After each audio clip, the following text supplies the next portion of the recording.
ದೊಡ್ಡರಮ್ಮ ಮಂಜುಳಾ ಅಂತ. ನನ್ನ ಮಗನ ಬಗ್ಗೆ ಏನೇನು ಪೂರ್ಣಿಮಾ ಹೇಳಿದಳೋ ಅದೆಲ್ಲ ಸುಳ್ಳು. ನನ್ನ ಮಗನ ಟ್ರ್ಯಾಪ್ ಮಾಡಿದಳು ಅವಳು.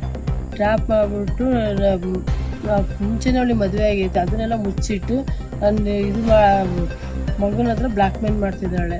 ಅವಳನ್ನ ಒಪ್ಪಲಿಲ್ಲದಕ್ಕೆ ಏನು ಮಾಡ್ಕ ಅಂತ ಅಂದಿದ್ದಕ್ಕೆ ಹೋಗಿ ನನ್ನ ಮಗನ ಮೇಲೆ ಕಂಪ್ಲೇಂಟ್ ಕೊಟ್ಟಿದ್ದಾಳೆ, ಕೇಸ್ ಮಾಡಿದ್ದಾಳೆ. ಅದಕ್ಕೋಸ್ಕರ ಮತ್ತೆ ಟಿ ವಿಯಲ್ಲೆಲ್ಲ ಈ ಥರ ಕೊಟ್ಟಿದ್ದಾಳೆ. ತಪ್ಪು ಮಾಡಿದವರಿಗೆ ಶಿಕ್ಷೆ ಆಗಬೇಕು. ಅವ್ರ ಪಾಡಿಗೆ ಅವ್ರು ಜೀವನ ಮಾಡ್ಕೊಂಡು ಹೋಗೋರಿಗೆ, ಕೆಲಸಕ್ಕೆ ಹೋಗಿ ಬರೋರಿಗೆ ಹಿಂಗೆ ಮೋಸ ಮಾಡೋದ್ರಿಂದ ಏನು ಸಿಗುತ್ತೆ ಅವಳಿಗೆ, ಹಿಂಗೆ ಸುಳ್ಳು ಹೇಳೋದ್ರಿಂದ ಏನು ಸಿಗುತ್ತೆ ಅವಳಿಗೆ? ಅವಳು ಹೇಳ್ತಿರೋದು ಪ್ರತಿಯೊಂದು ಸ್ಟೇಟ್ಮೆಂಟು ತಪ್ಪೇ. ಸುಳ್ಳು ಹೇಳ್ತಾ ಇದ್ದಾಳೆ. ನೋಡ್ರಿ ಇದನ್ನು, ನೀವೇ ನೋಡ್ರಿ ಫೋಟೋಗಳೆಲ್ಲ ನೋಡ್ಬಿಟ್ಟು ಆಲ್ರೆಡಿ ಮದುವೆ ಆಗಿರೋಳು ಇವಳು. ಮದುವೆ ಆಗಿರೋ ಮಾಡಿದೆ ಅಂತಳಿಗೆ ಇವ್ರು ಹೆಂಗೆ ಮದುವೆ ಆಗ್ತಾರೆ?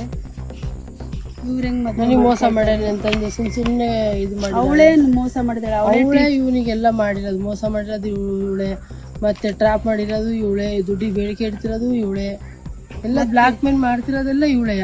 ನಾವು ಒಂದು ಹೆಣ್ಣು ಬಗ್ಗೆ ಮಾತಾಡಬಾರ್ದು, ಏನು ಬಿಡತ್ತಾಗೆ ಮತ್ತು ಬುದ್ಧಿ ಹೇಳಿ ಅವರಮ್ಮನೂ ಅವ್ರ ತಮ್ಮನೂ ಕರೆ ಕಳಿಸಿ ಮಾತಾಡಿದ್ದೀವಿ. ನೋಡಿ ಮಗಳಿಗೆಲ್ಲ ಮಾಡ್ತಿದ್ದಾಳೆ ಅಂತ. ಅವರು ಇಲ್ಲ ಸರ್, ನಮ್ಮ ಹುಡುಗಿ ನಾವು ಹೇಳ್ತೀವಿ, ನಮ್ಮ ಹುಡುಗಿ ನಾವು ಬುದ್ಧಿ ಹೇಳ್ತೀವಿ ಅಂತಂದು ಅವರು ನಮ್ಮ ಹತ್ರ ಹೇಳಿದರು. ನಾವು ಬಿಡು ಸುಮ್ಮನೆ ಆಗ್ತಾರಲ್ಲ ಅವ್ರಿಗೆ ಅಂತ ಸುಮ್ಮನೆ ಆಗಿದ್ದೀವಿ. ನಾವು ಯಾವ ಕೇಸು ಬೇಡ, ಏನು ಬೇಡ ಅಂತೇಳಿ. ಅಂದ್ರೆ ತಾಯಿ ಮತ್ತೆ ತಮ್ಮನೂ ಸಂಬಂಧ ಇಲ್ಲ ಅಂತಂದು ಅವ್ರಿಗೆ ಬರ್ಕೊಟ್ಟು ಅವ್ರಿಗೆ ಕೊಟ್ಟೋಗಿದ್ದಾಳೆ. ನೀವು ಸಂಬಂಧ ಇಲ್ಲ, ನೀವು ಮಾತಾಡಬೇಡ್ರಿ ಈ ವಿಚಾರದಲ್ಲಿ ಅಂತೇಳಿ ಅವರಮ್ಮ ಅವ್ರ ತಮ್ಮನಿಗೆ ಅವಳೇ ಹೇಳಿದ್ದು, ಅಗ್ರಿಮೆಂಟ್ ಮಾಡಿರೋದು.